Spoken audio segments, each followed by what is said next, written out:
7 de julio de 1947. Gerald Anderson, de 5 años, y su familia estaban a 40 kilómetros de Roswell, Nuevo México, cuando descubrieron algo increíble. Diga su nombre, por favor. Me llamo Gerald Anderson. Hágame un resumen de lo que ocurrió en 1947.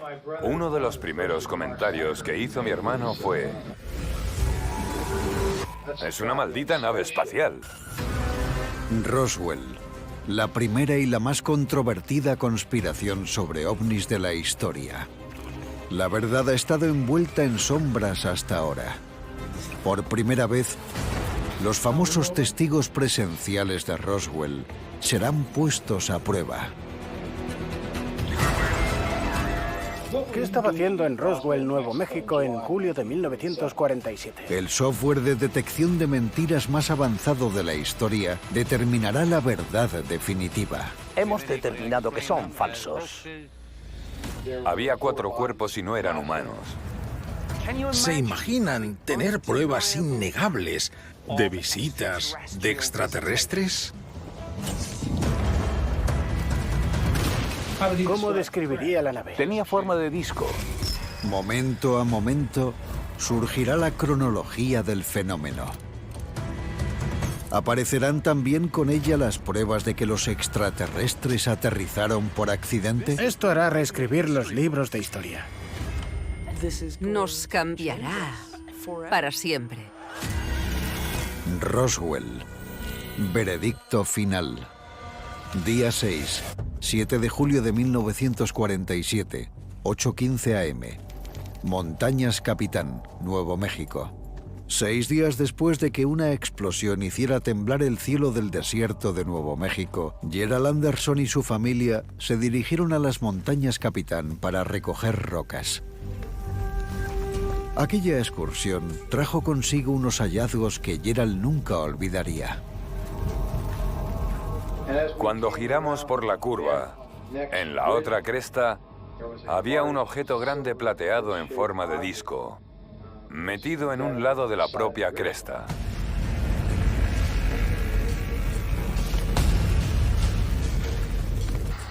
Calculo que el tamaño desde la perspectiva de un adulto debía ser de 10 metros de diámetro, bastante grande. Durante más de 70 años, el gobierno de los Estados Unidos y los investigadores sobre ovnis han pensado que la historia de Gerald es un invento. Según la versión oficial, era una persona que oyó algo sobre Roswell, se inventó una historia y se metió en ella. Uno de los primeros comentarios que hizo mi hermano fue: es una maldita nave espacial. El testimonio de Anderson es muy importante porque es específico y muy detallado. Conserva unos recuerdos increíbles para tener solo 5 años en aquel momento. Había restos de piezas y objetos esparcidos por toda la zona, pero aquello estaba intacto. Pero ¿y si Gerald Anderson dice la verdad? Lo primero que debemos saber es si la inteligencia artificial determina si vieron o no una nave espacial. Si esto es cierto, cambiará todo lo que sabemos o creemos saber sobre nuestro lugar en el universo. Había un objeto grande, plateado en forma de disco. No tenemos un interés oculto en las predicciones que hacemos sobre Roswell. Siempre que hay un incidente surgen preguntas lógicas y ahí entra en juego la inteligencia artificial. Ayuda a los investigadores y a los interesados a entender el incidente, conocer las piezas del rompecabezas y saber qué ocurrió. Llevo mucho tiempo estudiando esto y siempre he tenido dudas del testimonio de Gerald Anderson. Pero me interesa saber qué dice la inteligencia artificial. Uno de los primeros comentarios que hizo mi hermano fue: es una maldita nave espacial. Verdadero. La inteligencia artificial indica que la afirmación de Gerald Anderson es verdadera. Vio un ovni que se había estrellado recientemente. Vaya, muy bien. Es una maldita nave espacial. Gerald Anderson dijo la verdad. Es algo fantástico, estupendo. Es interesante. Estoy muy sorprendido porque ya estaba listo para descartar toda la declaración de Gerald Anderson. Es la confirmación de que era un ovni estrellado, justamente lo que el gobierno siempre ha negado. Confirmar el accidente de una nave espacial en Roswell es una revelación enorme. Tan grande que un solo testigo no puede servir como única prueba. En este caso, hay un testimonio de un segundo testigo no relacionado, el ingeniero civil Barry Barnett. Día 6, 11:30 am.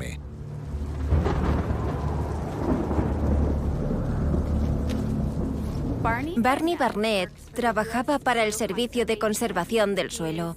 Estaba en el desierto tomando muestras de suelo cuando vio algo muy extraño. Tras la muerte de Barnett, Bert Maltese, su amigo íntimo y oficial del Ejército del Aire retirado, explicó una historia que Barnett temía contar en público. Conocí al señor Barnett cuando estaba en el grupo de bombardeos 333 de Dalhart, Texas. Barnett me dijo que volviendo de uno de sus viajes, se encontró un platillo volante que estaba abierto. No tenía dudas sobre lo que era. Me dijo que era un vehículo del espacio, sin dudarlo. Tenía forma de disco y un buen tamaño, no era pequeño. Era un vehículo que parecía tener capacidad para unos cuantos seres. Era bastante grande. Si Barney fue sincero con lo que vio en el desierto, tendríamos 2 testigos que vieron esa nave. Maltese dice la verdad. El avanzado software de detección de mentiras nos lo dirá. Se encontró un platillo volante que estaba abierto. Tenía forma de disco y un buen tamaño. No era pequeño. Es cierto. La inteligencia artificial indica que Barnett le dijo a su amigo que había visto un ovni. Oh, vaya. Se encontró un platillo volante que estaba abierto. Esta es la mejor noticia del universo, la historia más importante de nuestras vidas. Ahora que sabemos que era un platillo volante, podemos hacernos las preguntas importantes. ¿De qué era capaz este platillo volante accidentado?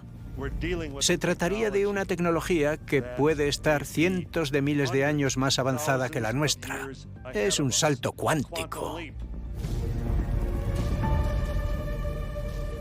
Era una nave espacial alienígena, que claramente empleaba una tecnología totalmente diferente a la nuestra.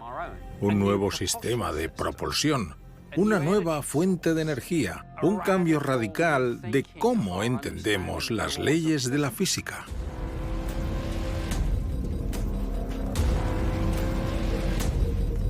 La respuesta puede estar en lo que Gerald Anderson y otros testigos también afirmaban haber visto. Cuando nos acercamos, había 4 cuerpos y no eran humanos.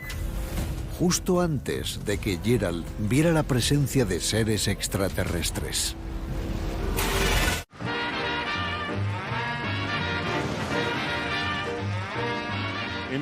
En 1947 aún no habíamos lanzado nuestro primer satélite. No había programa espacial. Aún estábamos experimentando con cohetes. No se concebía que existiera nada más allá de nuestro sistema solar. La prueba innegable del accidente de un ovni cerca de Roswell, Nuevo México, lo cambiará todo para siempre. Día 6, 7 de julio de 1947, 3:30 p.m. Rancho Foster, lugar del accidente número 1.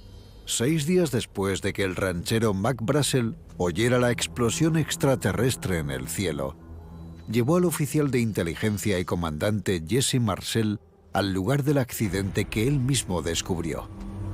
El comandante quería investigar personalmente esos extraños restos. Examinó la zona del accidente y descubrió el material extraño. En 1978, Jesse Marcel llevó a un equipo de prensa al lugar de los hechos para contar su historia. Procedimos a recoger todos los restos que pudimos y a cargarlos en la furgoneta. La llenamos toda y tardamos buena parte del día en hacerlo porque había fragmentos muy pequeños y teníamos que separarlos. Encontramos una pieza metálica de entre 45 y 60 centímetros de ancho y entre 60 y 90 de largo. En aquel momento, tanto Brassel como el comandante Marcel desconocían el descubrimiento de otros restos. A 64 kilómetros estaba el lugar del accidente principal, con más restos y con algo bastante más intacto. Montañas Capitán, lugar del accidente número 2. En el lugar número 2 también nació una teoría que lo cambiaría todo. Según el joven Gerald Anderson, cuando su familia se acercó a la nave, las preguntas sobre el lugar de origen dieron paso a un tema más complicado. Cuando nos acercamos, había 4 cuerpos. Y no eran humanos. ¿Estaban al lado de la nave? Justo al lado del borde. ¿Cómo eran más o menos? Todas esas criaturas medían entre 1,20 m y 1,40 m. Tenían la cabeza muy grande, más ancha por arriba y estrecha por debajo. No eran cuerpos humanos. Eran algo que él no había visto nunca.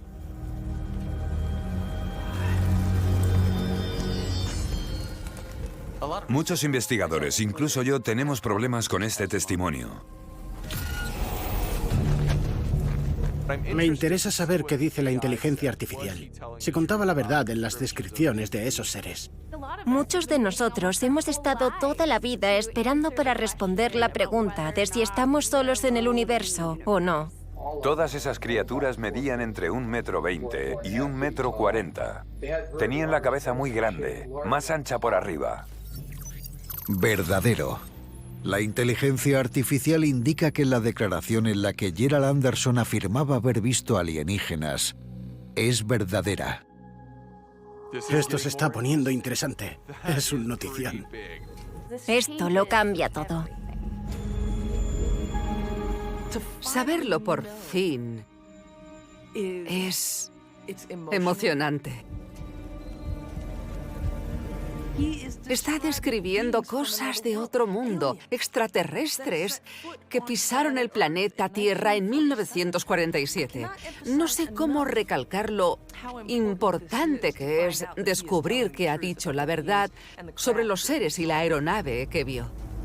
La historia de Gerald sobre los seres que vio en el desierto es aún más creíble si se añade otra historia similar del testigo Barney Barnett. Esta declaración no se confirmó públicamente hasta después de su fallecimiento. Estaban todos muertos a una corta distancia de la nave. Lo único que mencionó es que las manos no estaban cubiertas y tenían 4 dedos. Bernie insiste en que Barney le dijo que no eran cuerpos humanos. También tenemos un testigo adulto que dijo haber visto cuerpos alienígenas. ¿Confirmará la inteligencia artificial que Barnett vio un extraterrestre? Lo único que mencionó es que las manos no estaban cubiertas y tenían 4 dedos. Verdadero. La afirmación de Maltese es verdadera. La inteligencia artificial indica que Barnett vio un extraterrestre. Vaya. Vaya. 2 personas vieron una nave estrellada. Dijeron que habían visto extraterrestres y sabemos que decían la verdad. Esto es muy importante. Pero las declaraciones de Gerald Anderson fueron un paso más allá. Afirmó haber visto algo todavía más impactante. Había 2 que estaban obviamente muertos. Uno de ellos estaba muy herido y otro, aparentemente, no tenía problemas. No parecía estar herido y se movía. Se podía desplazar, pero estaba tumbado.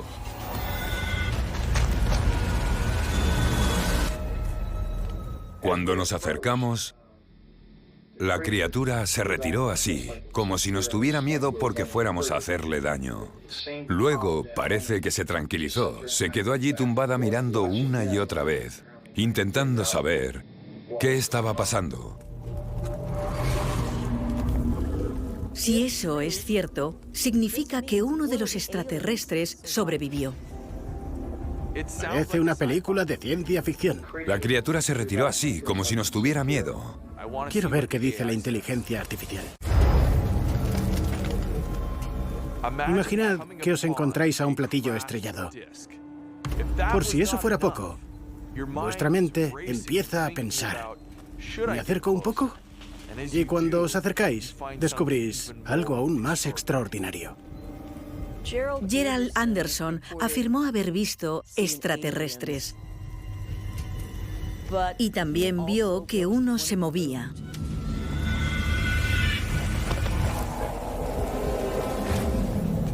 Yo me asusté y me quedé detrás de mi padre y mi tío. Esa cosa estaba tumbada en el suelo mirando una y otra vez, poniendo las manos así y sin dejar de mirar, solamente miraba y miraba. Los resultados del software serán determinantes porque su testimonio es una de las principales herramientas que tenemos para describir los cuerpos que se vieron en todo este incidente. ¿Había un alienígena vivo en el emplazamiento número 2? Uno de ellos estaba muy herido y otro, aparentemente, no tenía problemas. No parecía estar herido. Y se movía, se podía desplazar, pero estaba tumbado. Falso. Esa declaración es falsa. Gerald Anderson mostraba señales de engaño. Eso parecía ser una excepción. No cuadraba con los otros testimonios. Uno se pregunta por qué una parte del testimonio era verdadera y otra falsa. No sé, ¿estaba adornando la historia para hacerla más atractiva? Algunas personas tienen experiencias verdaderas que son poderosas y extraordinarias, pero quieren que les crean y para ello añaden sus propios detalles. Yo lo llamo leyendizar. Puede que la historia original sea verdadera. Eso no significa que toda la historia sea falsa.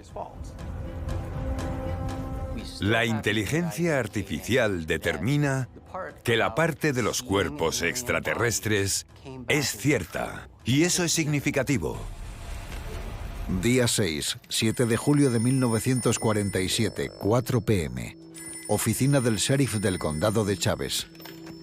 Aquella misma tarde, el sheriff George Wilcox recibió una llamada de un testigo anónimo que afirmaba haber visto el accidente en el lugar que la familia de Gerald Anderson y Barney Barnett habían descubierto. Wilcox tenía claro que no era el mismo lugar que encontró Mark Brassel, pero antes de alertar sobre la presencia de un ovni, quiso saber más. El sheriff Wilcox necesitaba gente en el terreno, así que llamó a alguien en quien confiaba. El sheriff Wilcox le pidió a Dan Dwyer, un bombero de Roswell, que fuera al lugar de los hechos para ver qué pasaba.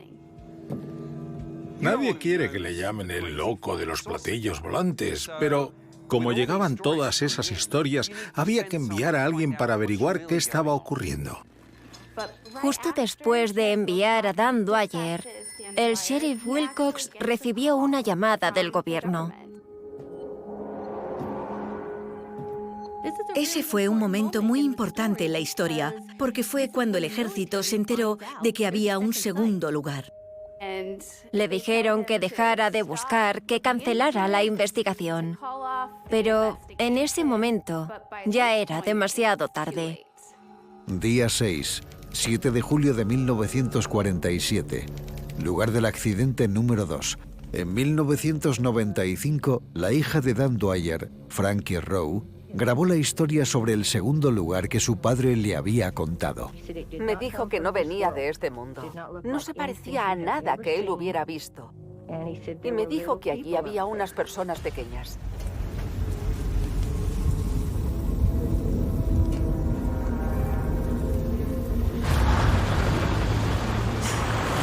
Día 6, 6 p.m.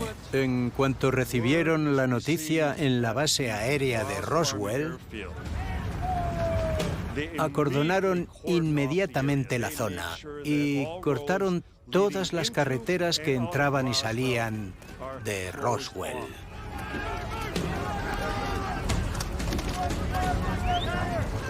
Los militares estaban luchando contra reloj. Tenían que taparlo todo antes de que la gente fuera a curiosear.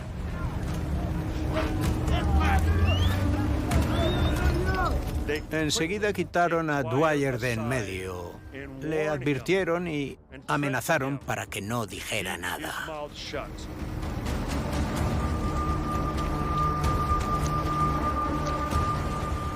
Estuvo mucho tiempo enfadado por lo que le hizo el gobierno, porque podían borrar algo que realmente había ocurrido.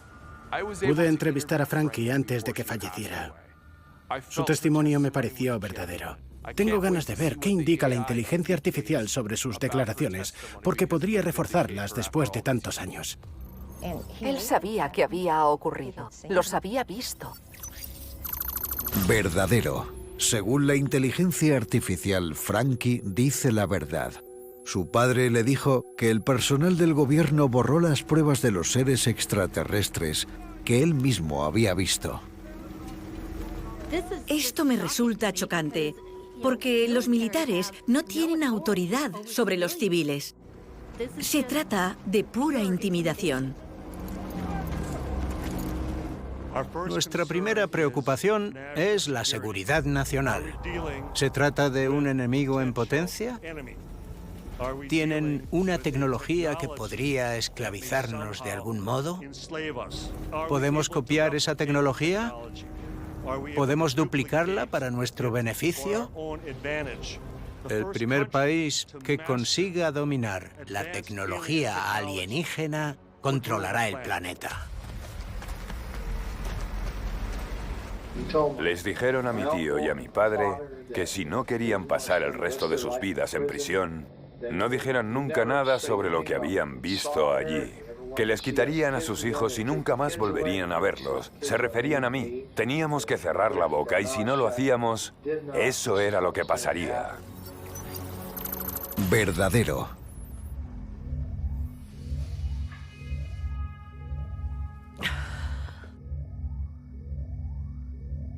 La declaración de Gerald Anderson sobre los militares y su táctica represiva, para mí es muy creíble. Que Gerald diga la verdad es un golpe bajo, porque significa que nuestros militares amenazaron a civiles.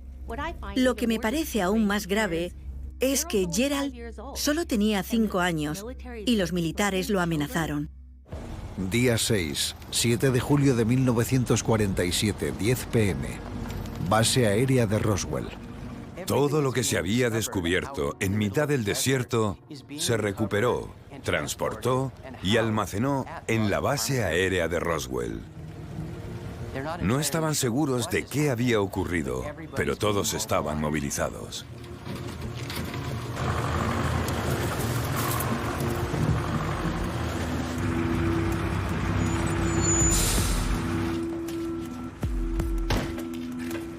Además de controlar los lugares de los accidentes, llegaron vuelos especiales desde lugares como Washington, Fort Worth, Colorado, White Sands.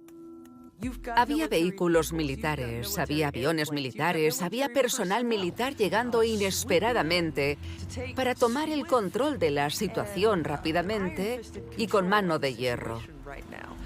Ellos sabían lo importante que era aquello. Solo tenían una misión en concreto. Todas las acciones que tomaban estaban destinadas solamente a cubrirlo todo cuanto antes.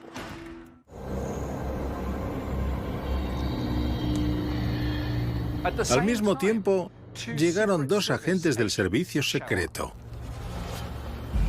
Allí estaba el Regimiento 509. Había aeronaves aptas para bombardeos nucleares. Y esos agentes tenían vía libre para acceder al lugar. Los expertos en Roswell creen que esas personas formaban parte de los agentes gubernamentales conocidos como los hombres de negro, agentes secretos responsables de desacreditar información sobre los ovnis. Espías que pasaron a controlar todas las operaciones de contención, centrándose en los testigos de los accidentes de Roswell. En 1947, la incertidumbre embargaba a los Estados Unidos. El miedo a una sangrienta guerra fría se cernía sobre el país. Para el grupo de bombardeos 509 de Roswell, controlar el arsenal nuclear del país significaba estar en constante alerta. Ya teníamos bastante con encargarnos de los espías soviéticos de aquella época. Cualquier persona podía estar recopilando información y dársela a los comunistas rusos. El gobierno estadounidense no quería que esa nueva tecnología alienígena cayera en manos enemigas, ni tampoco que el pueblo entrara en pánico. Día 6, 7 de julio de 1947, 10:30 p.m. Ninguna base aérea estadounidense estaba más preparada para tapar una historia sobre ovnis que la base de Roswell. Por eso llevaron todos los restos de los dos lugares del incidente a la base aérea. 44 años después, Robert Smith, un sargento de la base, testificó que conocía a uno de los hombres de negro que lideraban la misión. Mencioné a un primo lejano mío que estuvo en los servicios secretos. Ya me lo dijo. Tuvimos una conversación en los años 70 y hablamos largo y tendido. Él estuvo allí. ¿En Roswell? Sí, fue como... más o menos como representante del presidente Truman.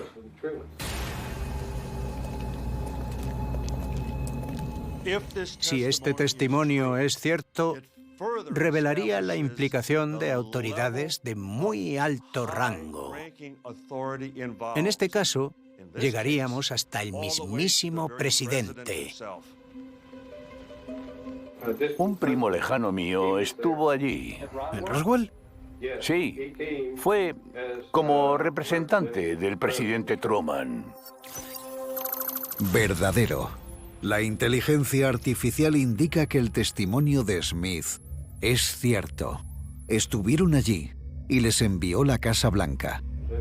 Representante del presidente Vaya. Truman. Tenemos la confirmación de que el presidente Truman se involucró activamente en el incidente de Roswell. Está claro que en esos casos, Washington tiene gente en el terreno. Son quienes se encargan de todo. La misión de los encubridores no consistía solo en buscar todas las pruebas materiales, sino también a quienes sabían demasiado. Había que silenciarlos a toda costa. Sin duda, el ranchero Mac Brazel era su objetivo número 1. Día 6, 7 de julio de 1947, 11 p.m. Habían pasado 36 horas desde que Mac Brazel confesara su historia al reportero Frank Joyce. El ranchero estaba sentado con el jefe de Joyce, Walt Whitmore, y el copropietario de la radio, George Roberts. En una entrevista 44 años más tarde, Roberts recordó los acontecimientos de aquel día. ¿Walt Whitmore escondía a Brazel de los militares o de sus enemigos? Él tenía una buena historia. ¿Whitmore estaba más preocupado por proteger la historia que de ocultar a Brazel de los militares? No teníamos motivos para esconderle, pero queríamos hablar primero con él. Verdadero. Se confirma que la declaración de George Roberts sobre Mac Brazel es verdadera. Tenían una de las historias más importantes del mundo y querían la exclusiva que demostraba que aquello era algo de una naturaleza fenomenal. Esa fue una experiencia única. Tenían que darse prisa porque se acababa el tiempo. Una vez el gobierno se llevó detenido a Mac Brazel, lo silenciaron y se acabó la historia. ¿Y el ejército le estaba buscando? Eso creo, sí. Tenían un testimonio suyo grabado. Mac Brazel contaba todos los detalles de principio a fin. Día 7, 8 de julio de 1947, 12 a.m. Aquella noche, cuando Mac Brazel se escondía con los reporteros, el comandante Jesse Marcel empezó el largo trayecto desde el primer lugar del accidente hasta la base. Su furgoneta iba cargada de restos y Marcel decidió parar en casa para enseñárselos a su hijo pequeño. Esa fue una noche que el pequeño Jesse nunca olvidaría.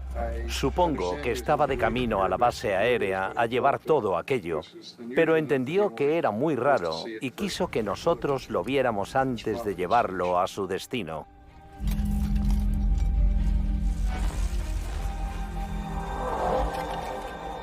Marcel se dio cuenta de que una vez entrara en la base, no iba a tener otra oportunidad.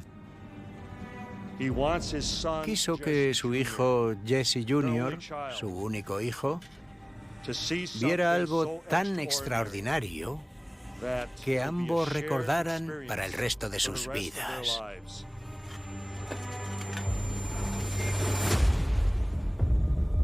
El comandante Jesse Marcel sabía que los militares no se limitarían a mirar los restos asombrados. Pero ¿qué acciones iban a tomar? ¿Y hasta dónde llegarían?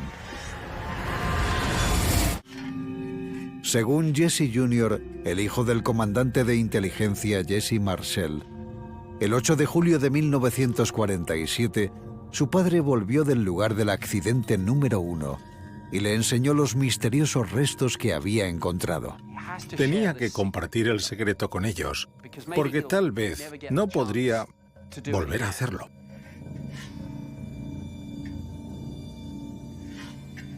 Había fragmentos de lo que parecían ser vigas, relativamente pequeñas. Lo más extraño de todo aquello era lo que había en las vigas. Parecían tener una especie de escritura en la parte central. Esos extraños símbolos no se parecían a ningún idioma ni alfabeto que hubiera visto nunca. Y ese detalle fue algo que recordó el resto de su vida. ¿Es posible que se tratara de ruso, de japonés, de otra lengua? No, para nada. ¿Cree que eran jeroglíficos? Bueno, mi primera impresión fue que eran jeroglíficos egipcios, pero entonces me di cuenta de que no lo eran, porque normalmente son símbolos de animales, pero en estos no había ninguno. Si dijo la verdad, estaríamos hablando del acontecimiento más importante del milenio. Mi primera impresión fue que eran jeroglíficos egipcios, pero entonces me di cuenta de que no lo eran. Verdadero. La inteligencia artificial indica que la declaración de Jesse Marcel Jr. sobre los extraños restos del primer lugar del accidente era verdadera. Nunca dudé de Jesse Jr. Yo ya lo conocía. Oí la historia en persona. Y no tenía la más mínima duda de que estaba siendo sincero conmigo. El testimonio de Jesse Marcel Jr. valida la teoría de los jeroglíficos de la viga, y eso era parte fundamental de la historia. Esos jeroglíficos sugieren que existe algún tipo de escritura alienígena. Sigue sin ser descifrado. Nadie ha podido determinar su origen, su naturaleza ni su representación. Día 7, 8:30 m. Montañas Capitán, lugar del accidente número 2. El 8 de julio de 1947, la operación militar para retirar todas las pruebas del segundo lugar del accidente estaba en marcha. Entre los presentes, en el que parecía ser el principal lugar, estaba un fotógrafo llegado desde la base naval aérea Anacostia de Washington, D.C. En Roswell, el sargento Benzal se ocupó de la tarea más secreta de toda su vida. Frederick Benzal solía ir destinado a investigaciones de accidentes. No sabía en qué consistía su tarea. Se dio una situación muy extraña. Tenía que fotografiar objetos, pero no examinarlos. El testimonio de Frederick no llegó hasta los años 90 y tenemos una declaración jurada suya.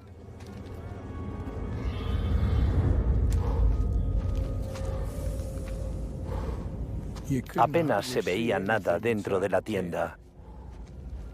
Me dijeron, coloca tu cámara y toma una fotografía a 5 metros de distancia. Un tipo me daba todas las instrucciones.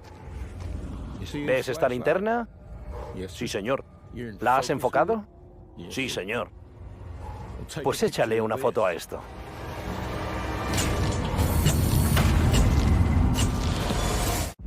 Día 7, 8 de julio de 1947, 8:40 am. En una declaración escrita, Benzal afirmaba que le hicieron entrar en una tienda oscura y le dijeron dónde enfocar su cámara exactamente. El sujeto de su tarea secreta iba a desvelarse. Pude ver 4 cuerpos cuando saltó el flash. Recuerdo que eran delgados y parecía que tenían la cabeza demasiado grande. Saqué 30 fotos. Allí olía muy raro. Nos encantaría tener alguna prueba fotográfica que pudiera demostrar, sin lugar a dudas, que Roswell fue el primer encuentro con seres extraterrestres. El sargento Benzal nunca pudo aportar pruebas fotográficas y su testimonio escrito no se puede verificar con ningún programa de detección de mentiras. Sin embargo, su declaración jurada describía a un extraterrestre parecido al que otros testigos decían haber visto. Si juntas el testimonio de Benzal y el de Barnett y también el de Gerald Anderson, ya tienes unas pruebas sólidas de que hubo cadáveres de extraterrestres en el incidente de Roswell y de que el gobierno procedió a taparlo todo. Día 7, 9 am. Base aérea de Roswell. A las 9 de la mañana del 8 de julio habían pasado 36 horas desde que el comandante Jesse Marcel dejó la base. Una vez encontraron el segundo lugar y los agentes del servicio secreto estuvieron allí, el jefe de Marcel, el coronel Blanchard, quiso saber qué había descubierto en el primer lugar del accidente. Marcel lo tenía claro. Aquello era algo seguramente extraterrestre. Dijo, oiga, aquí hay algo raro. Esta viga está cubierta de unos símbolos extraños. Walter Haut era un oficial de información pública muy querido y amable. Dependía directamente del coronel Blanchard. En 1990, Walter Haut testificó sobre la primera nota de prensa oficial del incidente de Roswell. ¿Qué le pidió el coronel Blanchard? Me pidió que preparara una nota de prensa con toda la información que me había dado. Verdadero. La inteligencia artificial determina que Haut dice la verdad. La nota de prensa que publicó estaba basada en la existencia de restos no identificables. Bien, vino desde arriba. La prueba demuestra que las órdenes venían desde el comandante de la base, el coronel Blanchard. El coronel Blanchard me dijo que tenía en su posesión un platillo volante o partes de él. Me dio unas pistas sobre dónde se había encontrado, en un rancho al noroeste de Roswell. Es extraordinario. A Haut le pidieron escribir una historia que básicamente decía: hemos encontrado un platillo volador. Pese a que el servicio secreto se encargaba de las misiones de recuperación, el coronel William Blanchard aprovechó la ocasión de estampar su nombre en este caso. Era competente, enormemente ambicioso, y vio una oportunidad de plasmar su nombre en la historia y escalar rangos militares hasta los niveles más altos del Pentágono. ¿Es cierta la versión de Haut? Cuando estuvo terminada, tuve que entregar la nota, llevarla en persona a los 4 medios de comunicación que había en Roswell en aquella época. Y eso fue lo que hice. Verdadero. La inteligencia artificial determina que tuvo la autorización del comandante de la base, el coronel Blanchard, para distribuir la noticia sobre el platillo volante. Es impresionante tener la confirmación de que un oficial de alto rango del ejército envió información sobre un ovni a un oficial de prensa para que la difundiera a los medios. Puede que él fuera el comandante, pero había gente en el cuartel general y en Washington, D.C., que tenían una visión muy diferente. Eso podía ser un desastre. Podía salir fatal. Lo único que quería el gobierno de los Estados Unidos desde las altas esferas era silenciarlo. ¿Y qué iba a hacer esa unidad local? Contarlo al mundo. Minutos después de que Walter Haut saliera del despacho del coronel con la famosa nota de prensa del platillo volante, el escenario en la base aérea dio un giro radical. Blanchard vio 2 agentes de los servicios secretos dirigiéndose hacia él.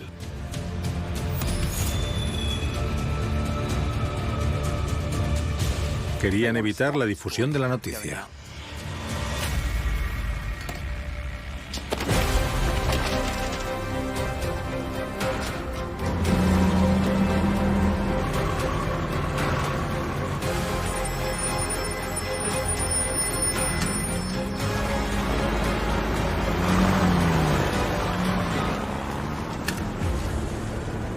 Era demasiado tarde.